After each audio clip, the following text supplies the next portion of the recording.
Oh, buddy, Kanye's talking about slavery again, and I'm going to break it down for you today on The Hollywood Conservative for the Rebel.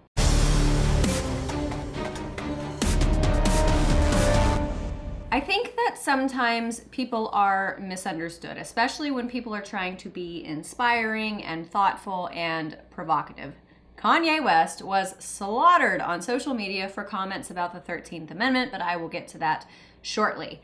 Kanye has lost some friends lately. As a black rapper, you can imagine that many of his peers have abandoned him for supporting this president and speaking out about Democrats' mental enslavement of minorities. Of course, he is not wrong. Democrats, going all the way back to LBJ, Roosevelt, and the New Deal, have managed to all but ensure that minorities, particularly blacks, are obligated to vote for them, thanks to programs like welfare and Section 8. Once you start utilizing these programs, if not before, because of familial associations and peer pressure, you now feel obligated to vote for the party who gives handouts as opposed to lending a hand up. It's the bigotry of low expectations, and Kanye West's eyes have been open to the Democrat scheme. So as a result, he has been labeled an Uncle Tom, a coconut, and a clown. Now, I would argue that if you're condemning a man for having his own unique and independent thoughts and ideas, that makes you the clown. Anyway, on Saturday Night Live over the weekend, Kanye showed up wearing a Make America Great Again hat, for which, by the way, he was bullied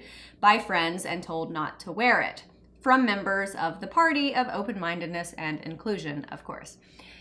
Kanye performed his new song called Ghost Town, and at the conclusion of his performance, he decided to share a few things that were on his heart. He told the members of the audience this. I wanna cry right now, black man in America. Supposed to keep what you feel inside right now. You know, it's like a plan they did to take the fathers out the home and promote welfare. Does anybody know about that? That's a Democratic plan. Of course, he is referring to the Lyndon B. Johnson administration basically going door to door telling black women that if there is not a man in the house, they can get more money. They held wedding ceremonies right there on the front steps of these homes in black communities, marrying these single mothers to the government, except instead of a wedding ceremony with flowers and cake, it was welfare checks and down ballot voting for Democrats. And instead of congratulations and best wishes in the new marriage, it's keep having babies, keep getting money, and never, ever aspire to anything greater than that. Following his performance on Saturday Night Live, he told TMZ in an interview this. I am American and I support and give my ideas and support and brilliance to whoever ends up in office. That's my stance as an American. I support our president, bottom line, no matter who they are. This represents to me, y'all can't bully me. And then recounting to the host of TMZ, Harvey Levin, about when people tried to rip his hat off his head, he said, ain't nobody ripping my hat off again. And Sunday, he tweeted a photo of him on a plane wearing his Make America Great Again hat, and in the caption wrote this. This represents good and America becoming whole again. We will no longer outsource to other countries. We build factories here in America and create jobs. We will provide jobs for all who are free from prison as we abolish the 13th Amendment.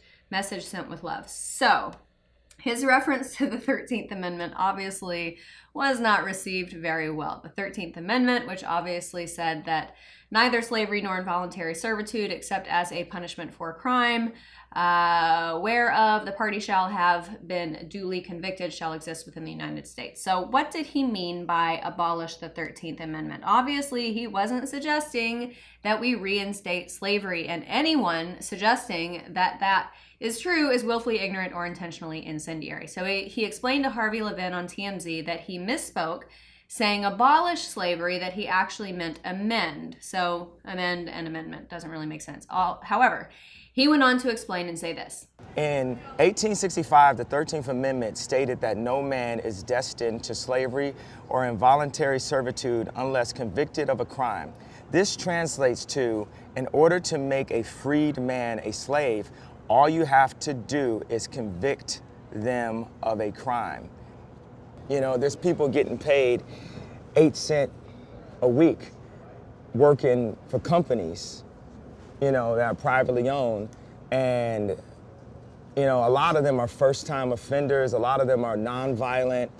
So he's kind of making sense there, and for the reasoning behind his very somewhat confusing commentary, this administration is working very hard on prison reform. Just this summer, the House passed a bill called the First Step Act, which, among other things, allows prisoners to earn time credits for completing programs in prison and then use those credits to serve remaining days of their sentence in a halfway house or home confinement. It allows them to get kind of a head start on their future, and statistics show that prison programs like this drastically decrease the recidivism rate upon release. Gosh, it's almost like this administration wants to help the Black community out of incarceration and to become contributory members of society.